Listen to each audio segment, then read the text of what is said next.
Bismillahirrahmanirrahim. Assalamualaikum warahmatullahi wabarakatuh.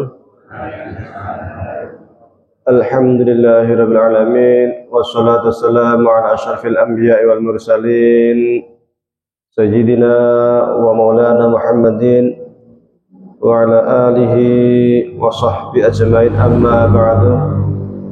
Jamaah sekalian yang kami hormati, puji syukur kehadirat Allah Subhanahu wa taala. Pada malam hari ini kita sama-sama masih diberi kesempatan untuk talabul ilmi. Mudah-mudahan mendapatkan barakah dari Allah Subhanahu wa taala. Shalawat serta salam semoga tetap tercurahkan kepada junjungan kita Nabi Agung Muhammad sallallahu alaihi wasallam. Jamaah sekalian yang kami hormati, pada pertemuan sebelumnya masih pengantar sekedar permulaan. Insyaallah kita akan mulai ngaji kitab Riyadhus Shalihin.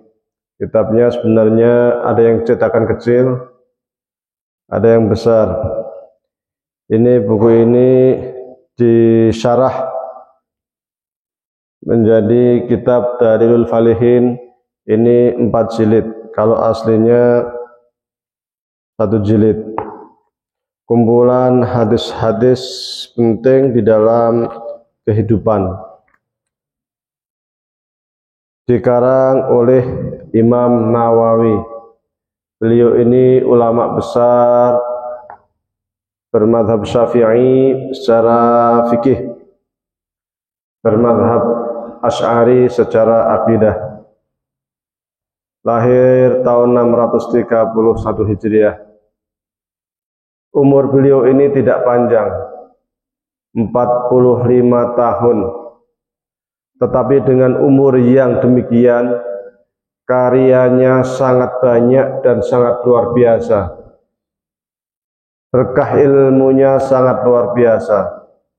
Dari kitab-kitab yang besar-besar sampai kitab yang kecil. Kitab yang kecil yang terkenal di seluruh dunia, dipakai para santri-santri hingga saat ini adalah Arba'in Nawawi An-Nawawi. Al-Arba'in An-Nawawi, kumpulan 40 hadis karya Imam Nawawi, sangat terkenal.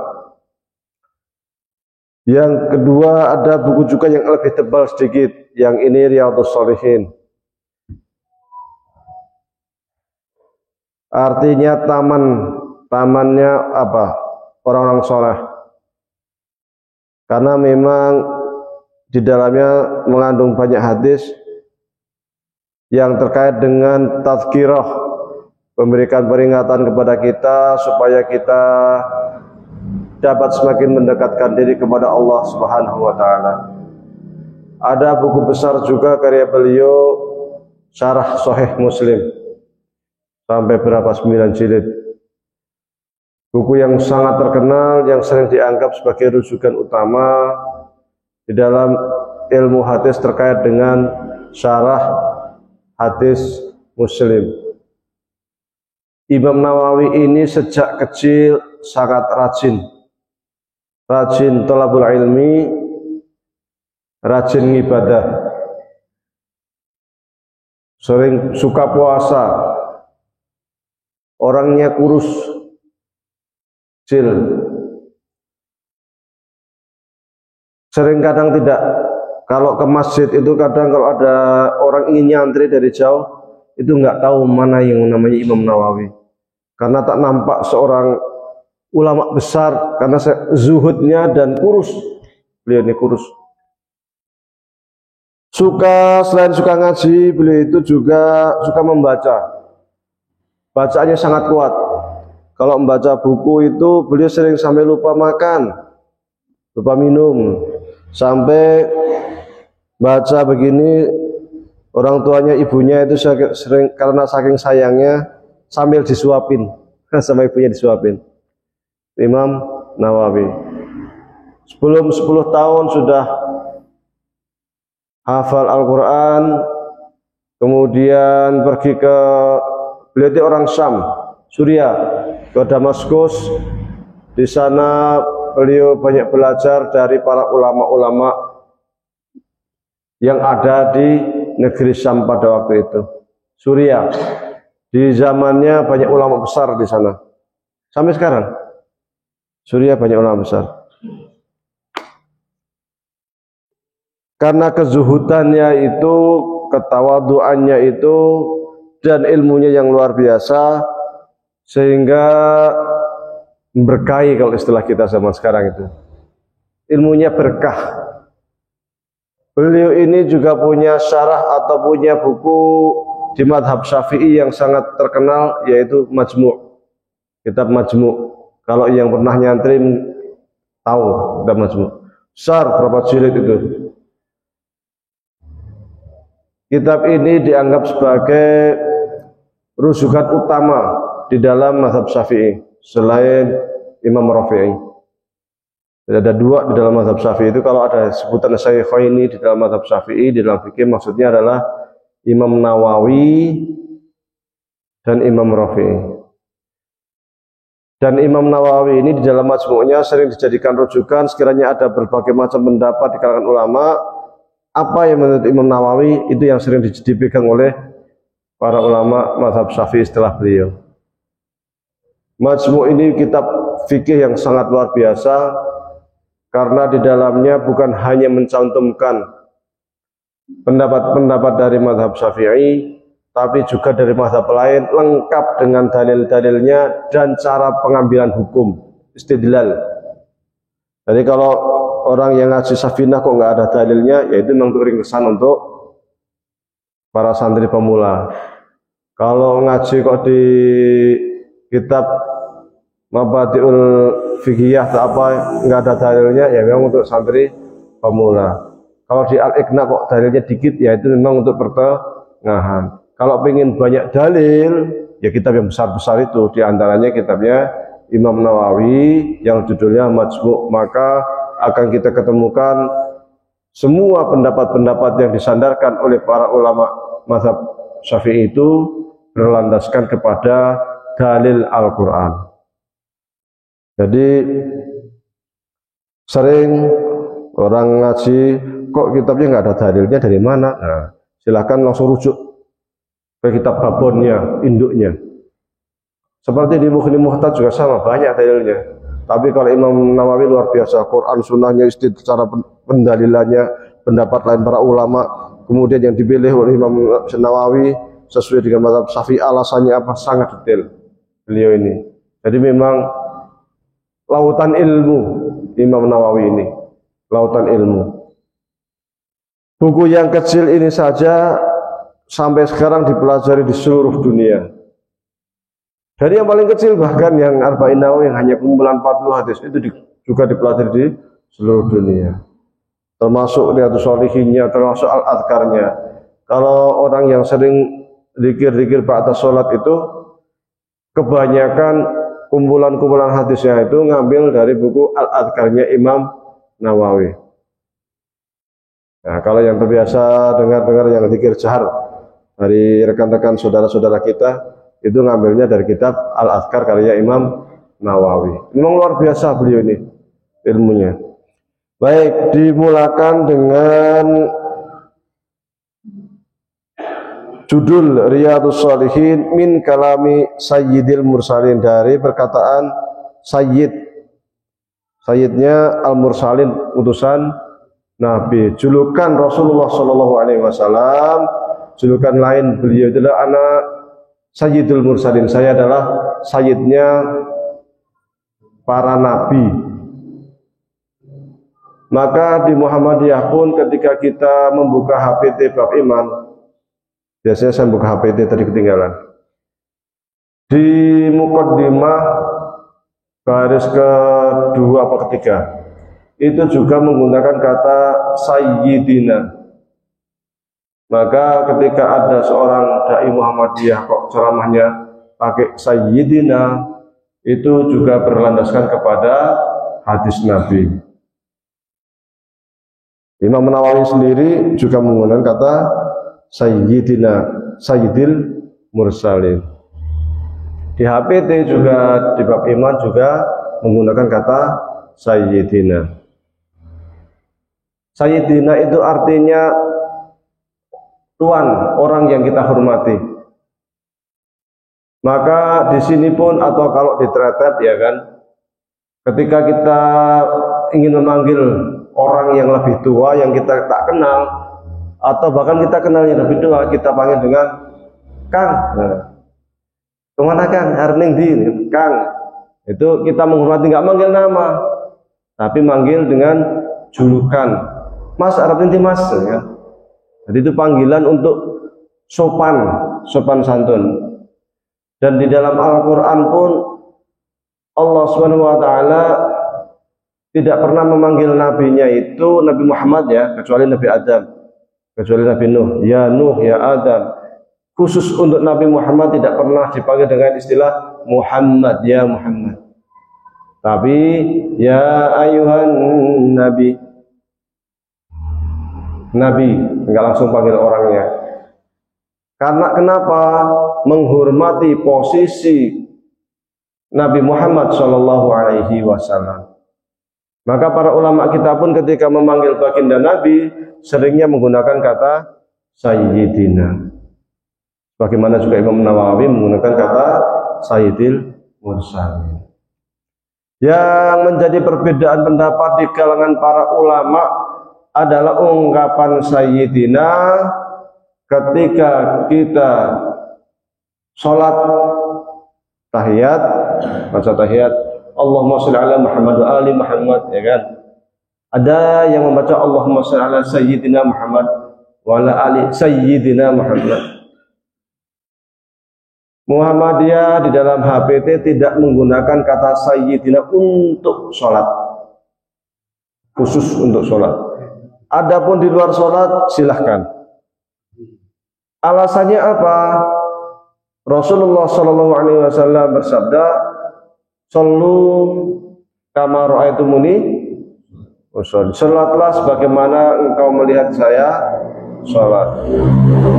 Rasulullah Shallallahu Alaihi Wasallam sholatnya tidak pakai Sayyidina. Maka kita menguatkan pendapat tersebut sehingga majelis tarsih ketika sholat yang dikuatkan adalah pendapat yang tidak menggunakan Sayyidina. Namun sebagian ulama membolehkan menggunakan kata Sayyidina dalam sholat dengan alasan, mereka punya alasan juga, bahwa memang ada hadis Rasulullah yang mengatakan la tusayyiduni fi sholat, jangan kamu baca Sayyidina di dalam sholat. Itu adalah alasan ulama yang menggunakan Sayyidina. Satu, ketawaduan Rasulullah Shallallahu Alaihi Wasallam. Rasulullah itu orangnya sangat tawadhu. Tidak ada orang yang lebih tawadhu daripada Rasulullah Shallallahu Alaihi Wasallam. Tidurnya aja diranjang reot. Kalau tidur bunyi ngek, ngek, ngek. Siapa itu orang termulia di dunia? Bukan pakai kasur empuk, tetapi pakai pelepah kurma, kemudian ditutupi dengan tikar yang sudah usang. Sehingga suatu kali beliau tidur, bangun tidur, sininan nepak tikarnya. Sahabat lihat nangis. Orang terbaik di dunia, melebihi kekaisaran Romawi di zamannya, melebihi Raja Persia di zamannya. Beliau ini seorang pemimpin negara, seorang nabi, seorang qadhi, seorang pemimpin pasukan jenderal, tapi kondisinya seperti itu. Rumahnya sangat sederhana, tidurnya juga sederhana, tawadhu. Bahkan beliau itu ketika ada orang kemudian hendak munduk-munduk istilahnya itu beliau jangan, saya itu bukan kaisar Romawi. Karena apa? Ketawadhuannya yang luar biasa. Sehingga para ulama mengatakan ketika Rasulullah melarang umatnya menggunakan kata Sayyidina itu, maksudnya ketawadhuan. Lalu Sayyidina sholat, jangan membaca Sayyidina dalam sholat. Satu. Yang kedua, para ulama juga menggunakan kaidah al-adabu muqaddamun 'alal ittiba'. Sopan santun lebih didahulukan daripada ittiba'. Maksudnya adalah bahwa terkadang para sahabat Nabi itu tidak melaksanakan perintah Nabi. Loh, kok iso membangkang lu? Nah, kita lihat dulu. Pernah suatu kali pada perang atau pada peristiwa Hudaybiyah, ketika kafir Quraisy mengajak damai kepada umat Islam, maka Rasulullah ketika di dalam surat perjanjian perdamaiannya itu menggunakan kata-kata Muhammad Rasulullah. Namun orang Quraisy ketika melihat surat perjanjian ini protes. Loh, kalau ditulis Muhammad Rasulullah dari dulu kita masuk Islam, kita nggak ngakui engkau sebagai Rasulullah. Tulis Muhammad bin Abdul Wahhab, Muhammad bin Abdullah, Muhammad bin Abdullah. Akhirnya Rasulullah Shallallahu Alaihi Wasallam meminta kepada para sahabat Umar bin Khattab untuk menghapus kata-kata Rasulullah, karena Nabi Muhammad itu ummi, nggak bisa membaca dan menulis. Umar menolak. Loh, ngapain kita? Engkau itu Rasulullah, engkau itu sangat terhormat, lebih tinggi derajatnya daripada orang-orang Quraisy. Kenapa harus dihapus? Umar suruh ngapus, tidak mau. Apakah Umar membangkang? Oh, enggak membangkang, tetapi melihat Rasul itu sangat terhormat, nilainya tinggi, masa kayak dihapus? Jangan sampai. Sahabat Ali suruh ngapus, nggak mau. Para sahabat lagi suruh ngapus, nggak ada yang mau. Akhirnya Rasulullah Shallallahu Alaihi Wasallam menanyakan kepada sahabat, mana tulisan Rasulullah? Ditunjukkan, ini loh tulisan Rasulullah. Dihapus menggunakan tangannya. Para sahabat tidak melakukan perintah Rasulullah, bukan mereka itu membangkang, tetapi karena merasa takzimnya kepada Rasulullah. Maka bagi mereka kita harus lebih takzim, sopan santun harus lebih didahulukan, ketakziman kita kepada Rasulullah harus didahulukan dibanding perintah Rasulullah yang sifatnya adalah akhlak yang tawadhu tadi. Peristiwa kedua pernah terjadi ketika Rasulullah sakit. Ketika Rasulullah meminta Abu Bakar untuk menggantikan Rasul sebagai imam sholat. Abu Bakar mengatakan, saya ini sekedar Abu Bakar bin Quhafah, seorang ayah saya seorang petani kelutuk, mosok saya jadi pemimpin sholat. Nah, apakah Abu Bakar itu menolak, membangkang perintah Rasul? Tidak, tetapi karena merasa Rasul itu lebih agung. Peristiwa ketiga juga pernah terjadi tatkala Rasulullah SAW sakit keras. Sebelum Rasulullah SAW wafat, maka di waktu itu ada sahabat Umar. Rasul kemudian memerintahkan, tolong ambilkan kertas. Kata Umar, cukup, tidak perlu. Kenapa? Umar tidak mau mengambilkan kertas untuk kertas atau alat tulis apalah, untuk menuliskan sesuatu. Bukan apa-apa, tetapi karena merasa tidak ingin membuat capek lelah Rasulullah SAW yang sedang sakit keras. Apakah Umar membangkang? Tidak, tetapi karena rasa takzim, rasa kasihan, rasa ra'fah kepada Rasulullah SAW, sehingga mengatakan demikian. Sehingga tidak semua yang tidak melaksanakan perintah Rasulullah itu dianggap sebagai membangkang. Maka para ulama yang menggunakan kata sayyidina di dalam sholat itu menggunakan dalil-dalil ini, karena merasa bahwa Rasul ketika mengatakan latu sayyidina di sholat, jangan bilang sayyidina di dalam sholat, maksudnya adalah larangan itu karena ketawaduan Rasul. Namun kita boleh kemudian tetap menggunakan kata sayyidina. Itu menurut mereka, karena menggunakan kaidah sopan santun itu lebih didahulukan daripada mengikuti. Sementara bagi mereka yang tidak menggunakan Sayyidina seperti Muhammadiyah menggunakan kaidah usul yang mengatakan al-aslu fil ibadah at-ta'abbud wal ittiba'. Prinsip di dalam ibadah itu ibadah dan harus mengikuti apa yang dicontohkan oleh Rasulullah SAW. Karena Rasulullah tidak mencontohkan membaca Sayyidina di dalam sholat, maka kita juga tidak menggunakan Sayyidina di dalam sholat. Ini yang dipegang oleh Muhammadiyah. Dua-duanya adalah pendapat yang berdasarkan kepada dalil, sehingga kita tidak boleh kemudian menyalahkan mereka yang menggunakan Sayyidina. Cukup kita mengatakan yang rojih, tarjih kan pendapat yang dianggap kuat, yang rojih menurut Muhammadiyah tidak pakai Sayyidina. Yang enggak pakai Sayyidina oleh Muhammadiyah dianggap marjuh. Apakah marjuh itu salah? Tidak salah, tapi menurut kita lemah. Hanya lemah itu bisa jadi menurut kebalikan menurut mereka. Menurut mereka pendapat itu kuat dan pendapat kita dianggap lemah. Karena dalil-dalil fikih itu berdasarkan kepada dalil dhanni. Semua hukum fikih itu merupakan berlandaskan kepada dalil yang disebut dengan istilah dhanni. Apa dalil dhanni? Dalil dhanni adalah dalil-dalil yang masih mungkin terjadi perbedaan pendapat di kalangan para ulama.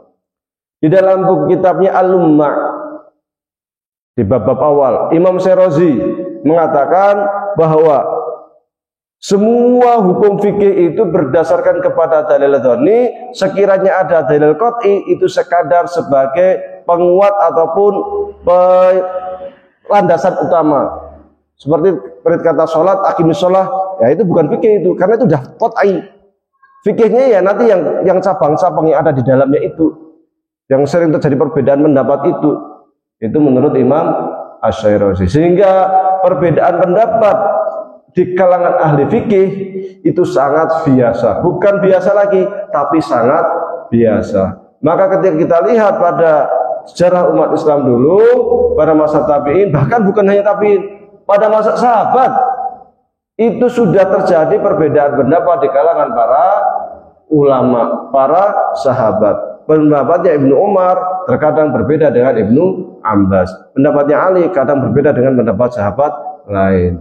Sebagaimana Abu Hurairah di dalam sebuah hadis mengatakan bahwa ketika sholat kemudian ada orang lewat di depannya perempuan, maka sholatnya batal. Tetapi pendapat ini dibantah oleh Sayyidah Aisyah.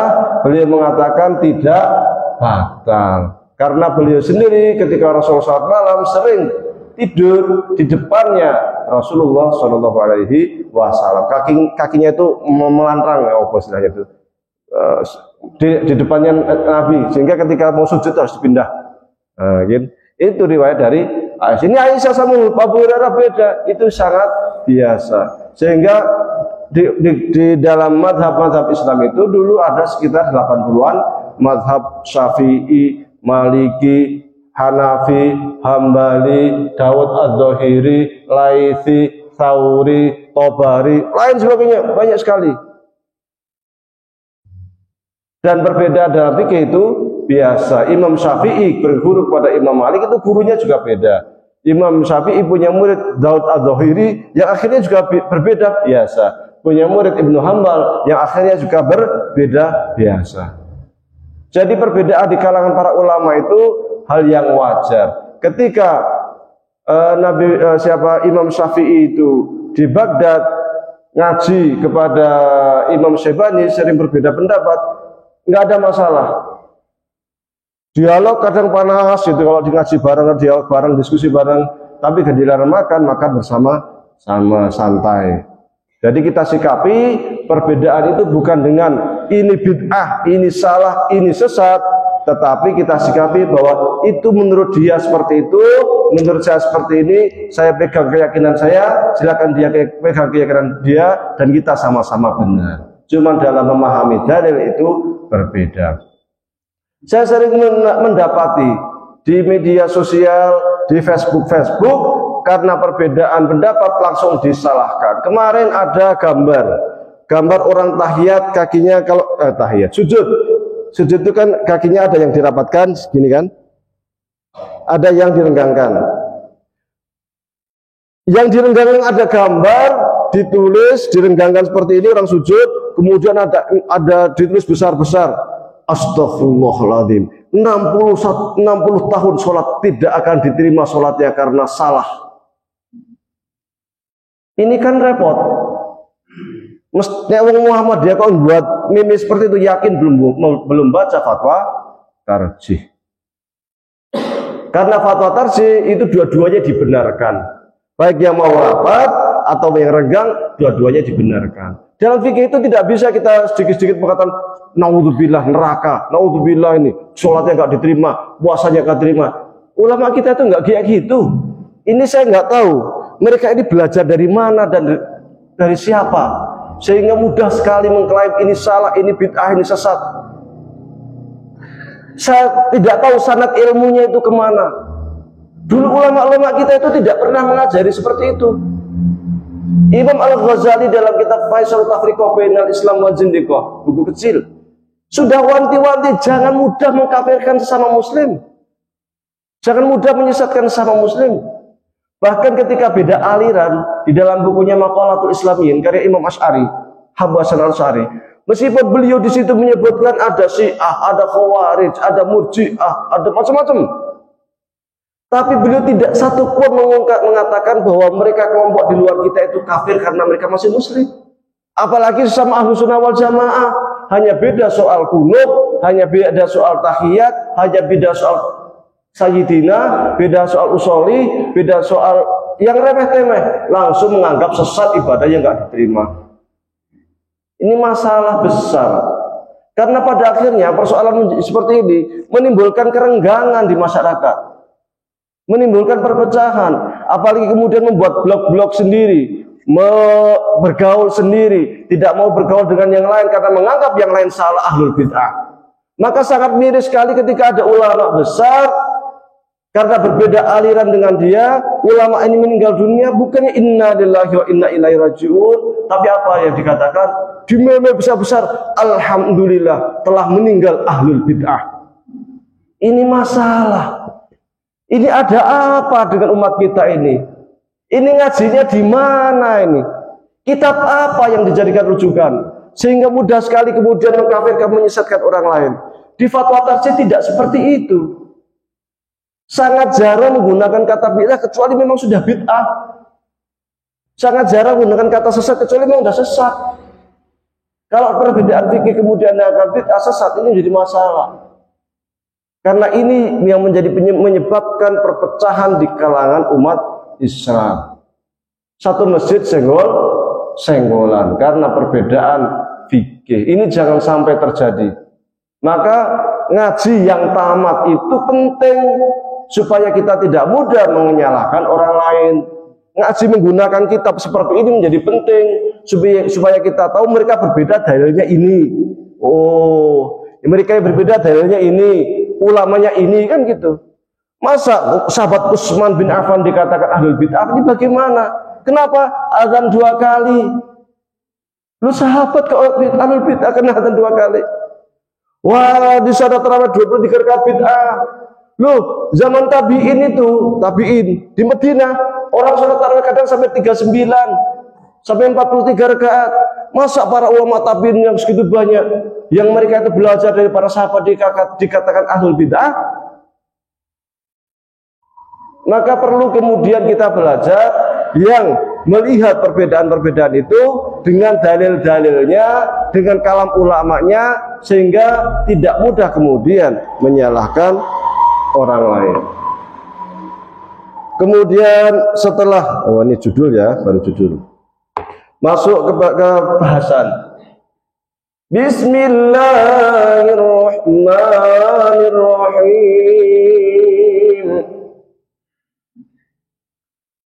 Penulis buku menggunakan Bismillahirrahmanirrahim ketika hendak memulai penulisan sebuah buku atau kitab.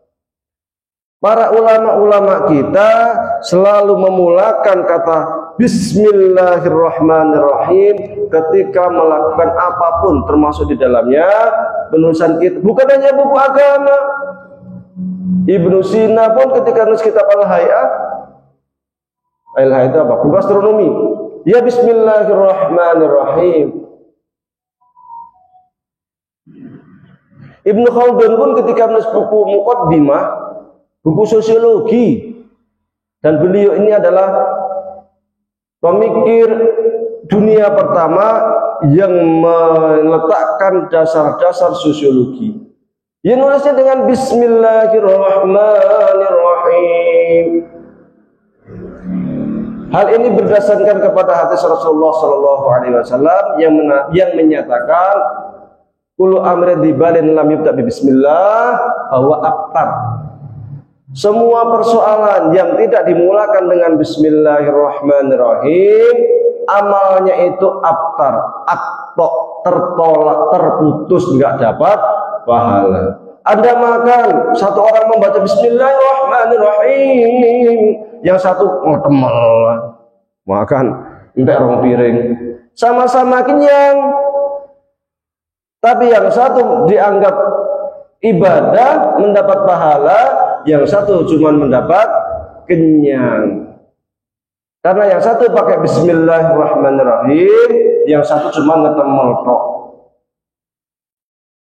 Bismillahirrahmanirrahim. Dan ketika kita membaca Bismillah dengan suatu perbuatan seperti halnya makan tadi, maka setan tidak ikut-ikutan, nggak bisa ikut makan. Loh, buktinya saya nggak baca Bismillah, segone tetap sak piring ora kelong.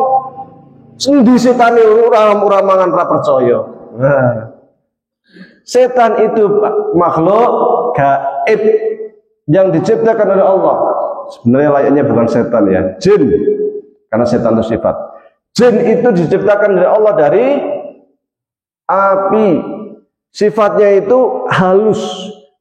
Dia itu bentuknya kayak asap, kayak awan, sangat halus sekali. Dia tidak makan benda-benda seperti itu, seperti nasi apa, enggak. Tapi baunya. Terus mangannya piye? Wallahu a'lam lah. Itu ciptaan Allah, kita enggak diperintahkan untuk mengetahui detail-detail yang memakan piye, nek salat wudune piye, nek poso kepriye, itu bukan urusan kita. Tapi mereka ya wajib salat, wajib wudu, wajib puasa sama kalau jinnya muslim. Nah, mereka itu ketika kita makan, tidak ikut makan nggak bisa karena kita membaca Bismillahirrahmanirrahim. Ketika kita itu masuk rumah, ketika membaca Bismillahirrahmanirrahim, mereka ingin ikut masuk nggak bisa. Hanya di depan pintu aja, padahal pengen masuk, pengen tinggal di dalam rumah supaya nggak kehujanan. Tapi karena kita baca Bismillah tidak bisa masuk. Tapi kalau kita nggak baca Bismillah, masuk aja. Maka gendruwo, gombel, pocong, tuyul ikut masuk.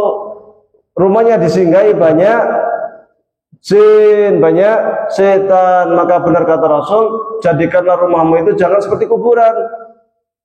Dengan cara apa? Ya digandakan dengan sholat sunnah, zikir, baca Quran. Makanya rumahnya orang muslim yang sering buat ngaji, yang sering baca Bismillah, dengan orang-orang yang tak mengenal Allah, sangat beda ketika masuk. Rumah-rumah yang terbiasa dengan zikir, dengan doa, dengan baca Quran, dengan sholat sunnah, ketika kita masuk rasanya hangat, enak, nyaman, ora serem. Tapi rumah-rumah yang kosong dari zikir kepada Allah, ketika kita masukin itu kok kayak piye. Apalagi rumah-rumah yang biasa dukunan, menyanan, sesajenan, wah rumah kayak mistik. Bikin kita nggak kerasan, kayak ada sesuatu yang mentelangi kita dari belakang. Karena ditinggalin apa? Ditinggalin wewe gombel. Maka Bismillahirrahmanirrahim ini menjadi sangat penting di dalam segala urusan. Orang yang Bismillah hatinya ta'aluk, Selalu ingat sama Allah Subhanahu wa taala, meskipun hanya kata-kata bismillah, tetapi insya Allah tidak akan mudah terkena penyakit hati. Dan juga tidak mudah kena penyakit hasad dari orang lain. Penyakit hasad ini sangat berbahaya, karena penyakit hasad itu bisa menjadikan seorang tuh pergi ke dukun nyantet. Wah, yang ora seneng ketemu wong kaya ngono kae. Kayak tuku motor anyar kes kon ngendi, paling nyolong ya, paling korupsi. Nek dia tetangganya saudaranya punya kenikmatan sengit ora umum, enggak seneng. Dan orang hasad itu kadang aneh. Kenapa aneh? Karena kadang ketika orang hasad itu melihat saudaranya itu, padahal dia nggak ngapa-ngapain, saudaranya yang punya nikmat dia nggak ngapa-ngapain, nggak salah perasaan. Tapi dia kok bisa mangkel ya, bisa sengit, gumun, bisa tekan dukun barang, nyantet barang. Aneh nang Jawa kan orang si pirang-pirang. Nang daerah-daerah pegunungan barangnya kan soalnya nyantetnya si pirang-pirang. Lah menangkalnya gimana? Sering-sering membaca Bismillahirrahmanirrahim. Nek kalian baca lagi. Pernah lihat film Mak Lampir? Wah, Mak Lampir ya. Nang Mesir orang no Mak Lampir. Mak Lampir nang Mesir nggak jubah. Itu kan pakai apa, ember. Ember nanti akan muncul CCTV-nya kan, gambarnya yang mau ditarget tuh. Oh, kelihatan gambarnya kan. Dukunnya itu seperti itu. Itu memang di dunia dukun seperti itu. Realnya juga memang seperti itu di dunia perdukunan. Itu orang yang ditarget itu nampak di CCTV-nya itu. Wah, iki sapa iki? Iki Pario iki muncul gambare sing mau ditarget. Tetapi ketika kita sering baca Bismillahirrahmanirrahim, suka hati kita ta'aluk kepada Allah Subhanahu wa taala, CCTV-nya rusak, ora iso. Kok kabur. Piye itu kok dipek doa kasih menyan sembelahin ayam hitam, kasih macam-macam. Kembang 7 rupa, opo sak warnane komplit. Tetep CCTV-nya ora iso resikin. Burek ora ketara. Nah, ini aneh. Kenapa? Karena kita sering baca Bismillah. Orang tahu ngaji, orang tahu apa, pas dia sama dukun langsung jelas secara umum. Kirim, dia punya pasukan dari bangsa jin. Dah, kamu segera ke sana, datangin orang yang saya target. Nanti si dukunnya akan punya apa namanya, punya remote. Wah, dukun ilmiah punya remote. Remote-nya namanya bukhul. Bukhul itu seperti ada yang terbuat seperti apa, boneka kecil terbuat dari kayu, kemudian dalamnya dikasih apa macam-macam, baru kasih kain putih, diubel, ya kan?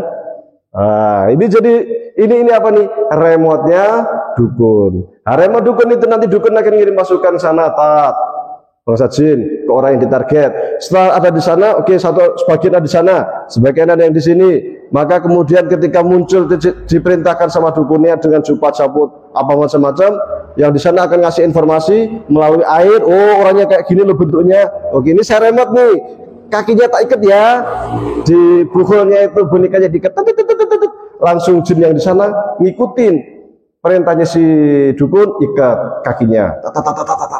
Akhirnya kakinya orang gerak, orang melaku. Kenapa? Diikat sama jin dengan perantara dukun, kerjasama antara dukun dengan jin.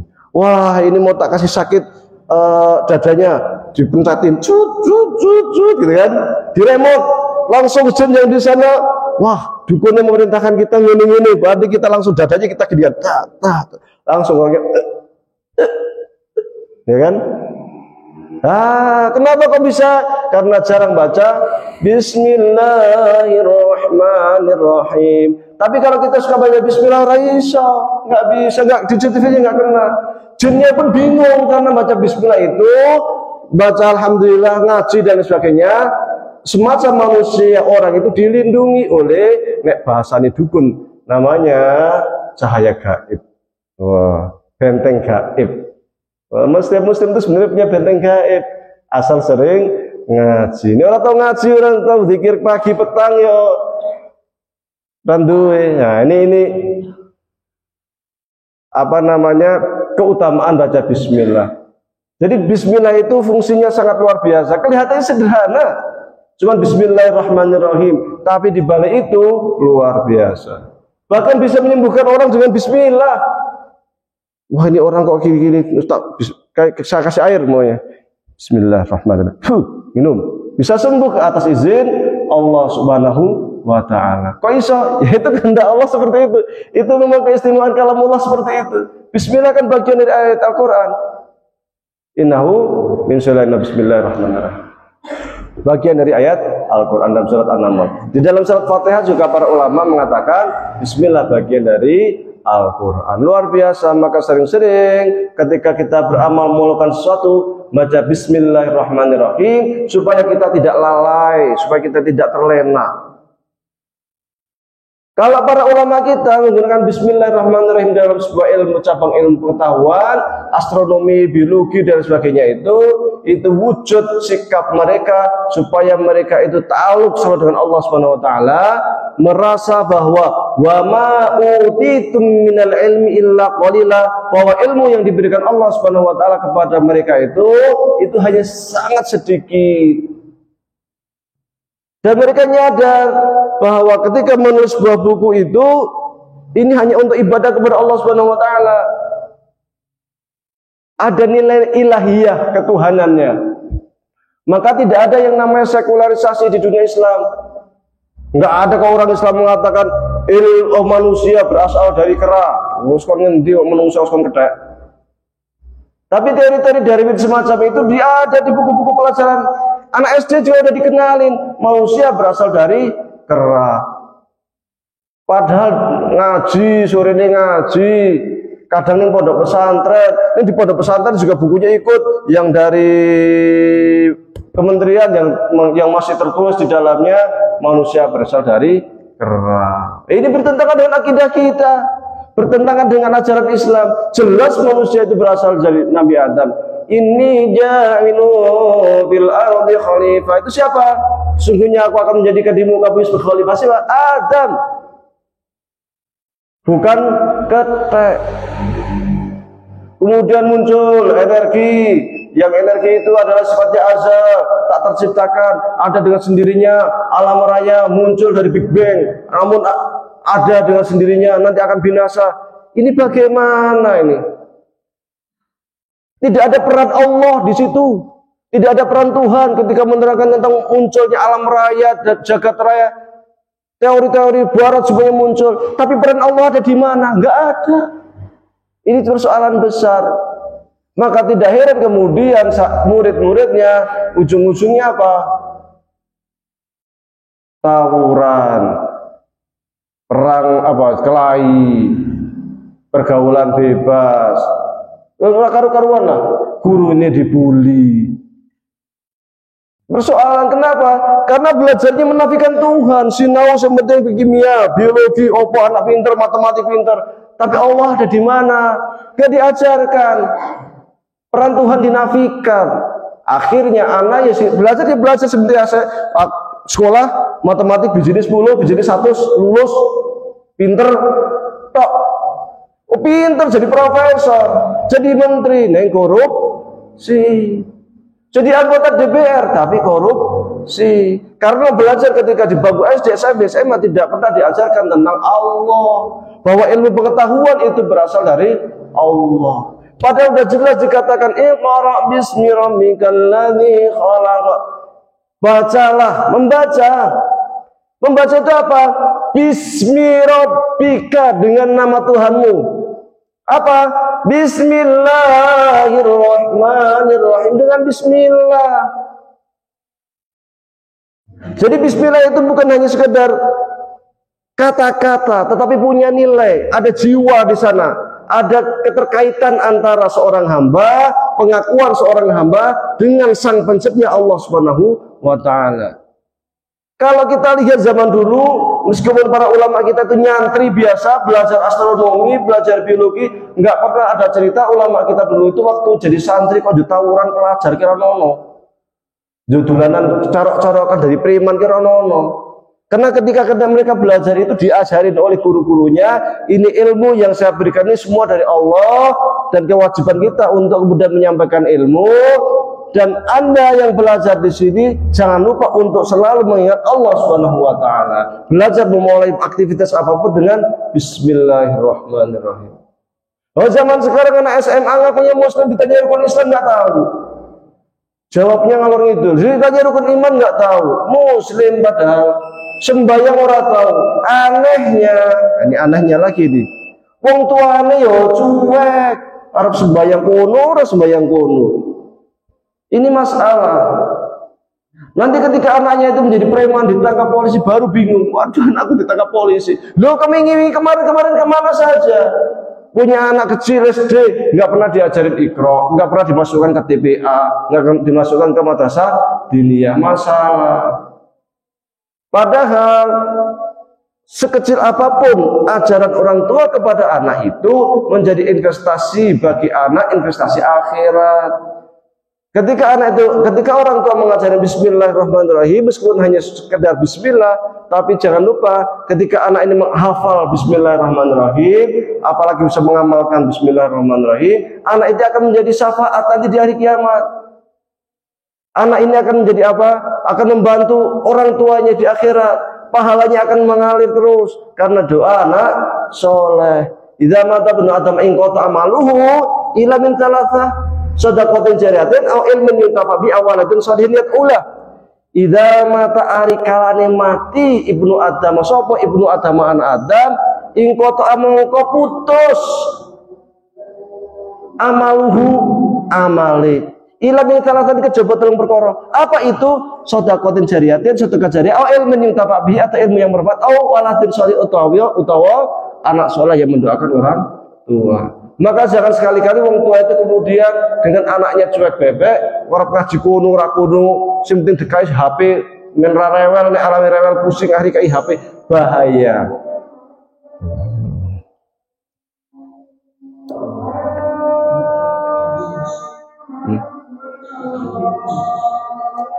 Mau sadul atau lanjut? Lanjut selat.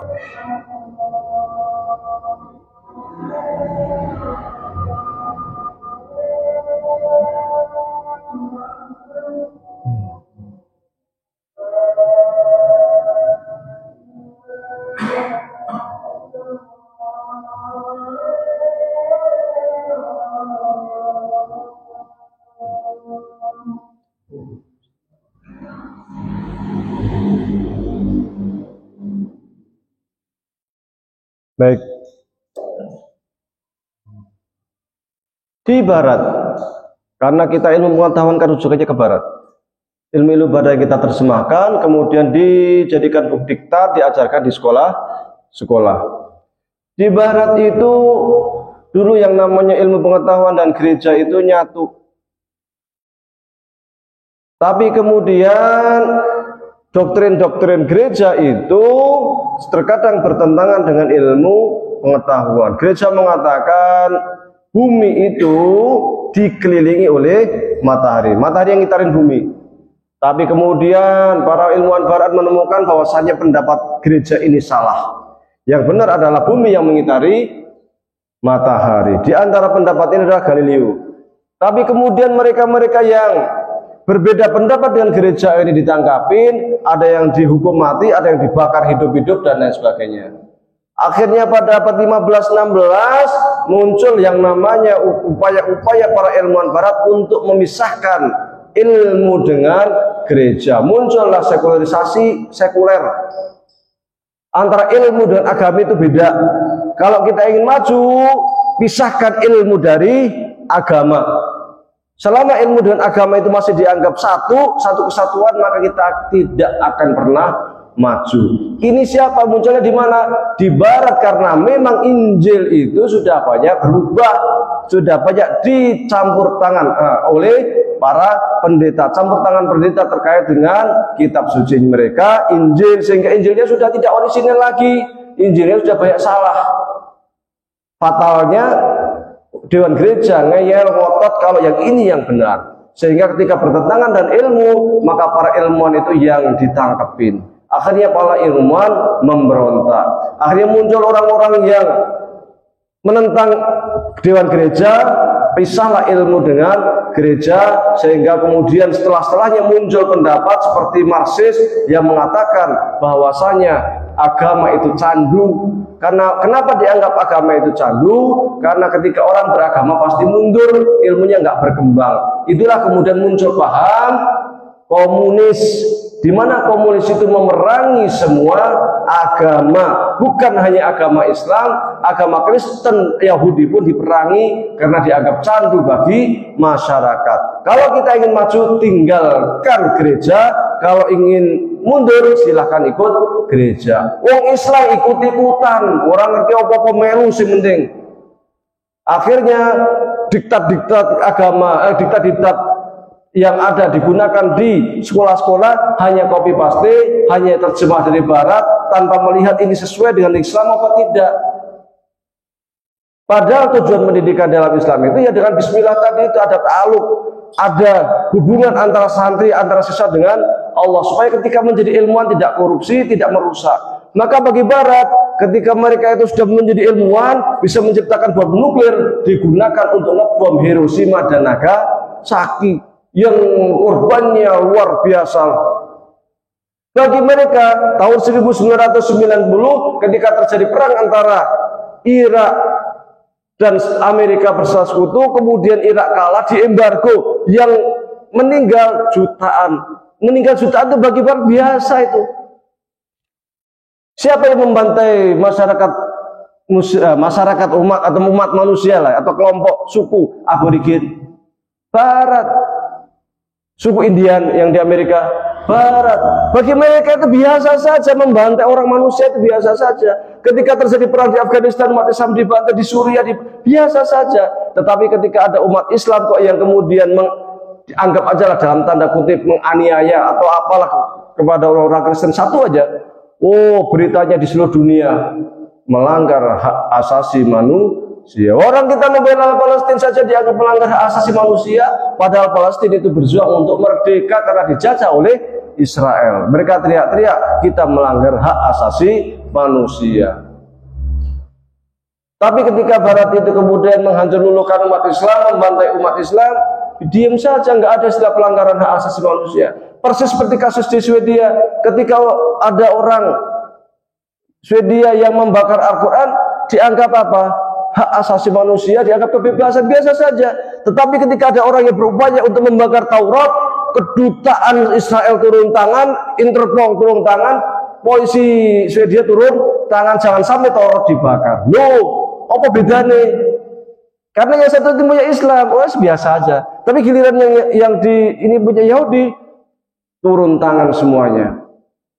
Nah, sudah jelas seperti ini, tapi umat Islam masih membebek, masih mengekor kepada Barat. Maka sesungguhnya di dalam pendidikan kita perlu ada perombakan, penyadaran bahwa materi pendidikan itu bukan sekuler, matematik tok seperti pinter, bukan. Tetapi bagaimana siswa itu bisa memahami matematik, tetapi hatinya juga tetap beriman kepada Allah Subhanahu Wa Taala. Maka Imam Al-Ghazali di dalam kitab Ihya-nya, di dalam bab 1, bab ilmu mengatakan tidak ada pemisahan antara ilmu agama dengan ilmu umum. Yang ada adalah ilmu yang itu fardu ain dan ilmu yang fardu kifayah. Ilmu fardu ain adalah ilmu yang harus dipelajari oleh setiap muslim. Setiap muslim harus wajib bisa sholat, harus wajib bisa ngaji, baca Quran, harus wajib tahu hukum puasa, harus wajib tahu hukum zakat sesuai dengan profesinya. Ini ilmu-ilmu yang wajib fardu ain, fardu ain yang diwajibkan, diharuskan bagi setiap muslim. Kalau satu orang muslim nggak bisa sholat, dosa, apalagi dia hidup di tengah-tengah umat Islam, karena ini fardu ain. Kalau ada seorang muslim tidak bisa berpuasa, nggak tahu hukum puasa, sehingga dia tidak melaksanakan puasa pada bulan Ramadan, dosa, apalagi dia hidup di tengah-tengah umat Islam. Karena ini ilmu yang sifatnya fardu ain. Tetapi ada ilmu juga yang sifatnya fardu wajib. Wajib itu artinya apa? Ketika ditinggalkan berdosa. Yaitu ilmu yang fardu kifayah, yang harus dilakukan oleh sekelompok orang. Ketika tidak ada satupun yang belajar itu, maka di wilayah itu semuanya berdosa. Yang dicontohkan oleh Imam Al-Ghazali dalam Ihya-nya diantaranya adalah ilmu kedokteran, ilmu matematik, dan lain-lain. Termasuk juga Saidalia, pengobatan. Kalau seluruh Temanggung ini nggak ada dokter sama sekali, sak Temanggung dosa kabeh. Nah, karena itu ada ilmu yang harus dipelajari, tapi sifatnya fardu kifayah, tapi fardu. Sehingga tidak ada pemisahan ilmu umum, ilmu agama. Maka ketika di Mesir, itu ketika kita mengatakan ulama, ulama itu bukan berarti orang yang pakar agama, ahli tafsir, ahli fikih, ahli hadis, oh itu ulama. Bukan. Ketika disebut ulama itu ya pakar ilmu pengetahuan, semua ilmu semuanya dari Allah Subhanahu wa taala, maka orang ahli fisika disebut ulama. Ahli biologi ulama. Ahli astronomi juga ulama. Maka ketika Allah mengatakan nama yakhshallaha min ibadihi al-ulama'u, bahwa semua yang paling takut dari hamba Allah itu adalah para ulama, bukan hanya ulama-ulama di bidang agama, tetapi ulama-ulama semuanya, para pakar-pakar dalam ilmu pengetahuan. Hanya kemudian ketika di Indonesia kata ulama itu menyempit menjadi orang yang pakar, yang pintar dalam ilmu agama saja. Kenapa bisa ulama semuanya ulama? Karena semuanya itu adalah ilmu pengetahuan yang berasal dari Allah Subhanahu wa taala, yang para ulama itu, para ulama saintis muslim ketika menulis buku mereka juga menggunakan bismillahirrahmanirrahim. Jadi kata bismillah itu pengaruhnya luar biasa. Konteks sosialnya ada, spiritualnya ada, bahkan sampai hal-hal yang sifatnya mistis pun ada. Enggak sederhana. Luas sekali. Kalau kita menyadari tentang makna bismillah ini, kita terapkan dalam keluarga kita dengan mengajarkan anak untuk ngaji, untuk sholat, untuk bergaul dengan cara yang baik. Di masyarakat bismillah, di sekolah bismillah, ta'aluk mendalami kata bismillah ini, insya Allah masyarakat lebih aman. Korupsi bisa ditekan. Kenapa orang bisa korupsi? Ya karena dia nggak kenal Allah. Loh, itu muslim haji. Haji ini haji tok. Jadi seakan-akan dia mengatakan, nek aku iki ke masjid, ya berarti ono Allah. Nek nang kelas masjid kerja ya ora kelingan, penting dunia kan gitu. Yang penting saya dapat bondo. Jadi bismillahnya itu cuma di masjid, makanya ada bismillah. Di luar masjid nggak ada bismillah. Wah ini korupsi nggak bismillah, yang kayak korupsi bismillahirrahmanirrahim repot. Nah ini ada orang yang keyakinan malah aneh lagi. Korupsi, nanti ketika habis korupsi punya banyak harta, saya akan menyucikan, membersihkan harta saya dengan cara apa? Umroh. Banyak koruptor yang umroh, banyak koruptor yang haji. Apakah diterima? Bagaikan orang sholat menggunakan air, berwudu dengan menggunakan air kencing. Wudu kok pakai air kencing syarat? Nggak sah. Harta banyaknya minta ampun, kemudian dia mengatakan saya ingin menyucikan harta saya dengan berhaji, tidak berguna, karena haji harus dilakukan dengan harta yang halal. Bismillahirrahmanirrahim. Bismillah, kata-kata ismun. Ismun ini ada dua makna. Ismun itu para ulama mengatakan kata-kata ismun itu bisa dari kata-kata sumum. As-sumum. Sumum itu artinya tinggi, artinya terhormat. Maka as-sama'u wa anzalna minas sama'i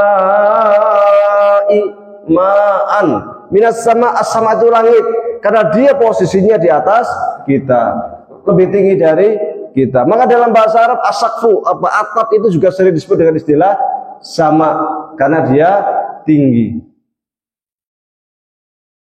Ketika kita hendak menamakan seorang juga dengan menggunakan kata-kata asma, mas muka, siapa namamu? Maksudnya adalah supaya seseorang itu mempunyai nilai yang tinggi, baik di hadapan manusia maupun di hadapan Allah Subhanahu wa taala. Maka dalam bahasa Arab menggunakan kata ismun, mas muka. Dalam bahasa Jawa menggunakan kata asmo, asma. Kan sama ya, yang benar bahasa Arab. Artinya itu tinggi. Maka Rasulullah Shallallahu Alaihi Wasallam menganjurkan kepada umat Islam ketika memberikan nama anak-anaknya, gunakan nama yang baik-baik. Kenapa? Karena supaya dia derajatnya di hadapan manusia itu juga tinggi. Dan mudah-mudahan nama ini kan bagian dari doa. Mudah-mudahan dengan nama yang baik menjadi doa tabarukan istilahnya kalau dalam bahasa ini.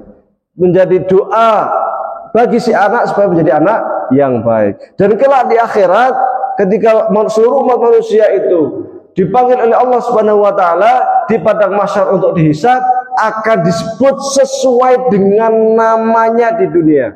Nek jenengane santoso nanti di yaumul hisab juga disebut dipanggil santoso maju. Sesuai dengan namanya. Kalau namanya baik kan enak, maka jangan beri nama anak itu sembarangan. Beri yang namanya baik-baik supaya dia itu sumung, supaya terhormat di dunia, terhormat di akhirat, terhormat di hadapan manusia, juga terhormat di badan Allah Subhanahu wa taala. Dan agar supaya nama itu menjadi doa bagi si anak, mudah-mudahan dengan nama yang baik anak menjadi anak yang soleh-soleha. Yang kedua, asma ismun itu kata berasal dari kata wasmun. Wasmun itu artinya alamah, artinya pinondo, tanda. Kalau semua yang hadir di sini tanpa nama bingung sama memanggilnya, wahai manusia, teko kabeh. Kan? Tapi dengan adanya oh Muhammad, oh Ahmad, oh Santoso, oh siapa, oh Fatimah, oh Aisyah, kan jadi ketika saya panggil Aisyah datang kan datang, Muhammad datang kan datang. Tapi kalau tanpa nama bingung, maka nama ini menjadi tanda bagi setiap orang supaya kita itu dapat membedakan antara satu orang dengan orang lainnya. Maka perlulah yang namanya nama. Bismillahirrahmanirrahim. Dapat surat cinta. Siap. Nah, untuk bismillah itu kita tabarukan dengan nama bismi, dengan nama Allah, bukan dengan Allahnya tapi dengan nama bismi, nama Allah Subhanahu wa taala. Bismi itu aslinya itu kalau yang pernah belajar bahasa Arab, ba, alif, sin, mim. Ismun tambah ba menjadi bi ismin, mestinya seperti itu. Tetapi ketika kita membaca di kitab di mushaf Al-Qur'an, alifnya hilang menjadi bismi, bukan bi ismin, jadi langsung bismi. Padahal aslinya itu ba, alif, sin, mim, bi ismin, kan gitu. Nah, itu namanya nakal. Nakal, memindahkan satu kata dan kata lain. Kemudian alifnya ini dibuang menjadi bismi. Ini salah satu ilmu rassam di dalam Al-Qur'an. Jadi ketika nanti mendapatkan kata-kata yang bismi dengan alif, memang aslinya seperti itu. Tetapi ketika tanpa alif pun benar. Karena di dalam Al-Quran ketika kita bismillah, bi isminnya itu i alifnya tidak digunakan. Dan ini juga benar dinakalkan. Demikian, kurang lebihnya mohon maaf. Wabillahi taufiq wal hidayah, nunul qalami mawsurun, fastabil khairat, wallahu musta'an. Assalamualaikum warahmatullahi wabarakatuh.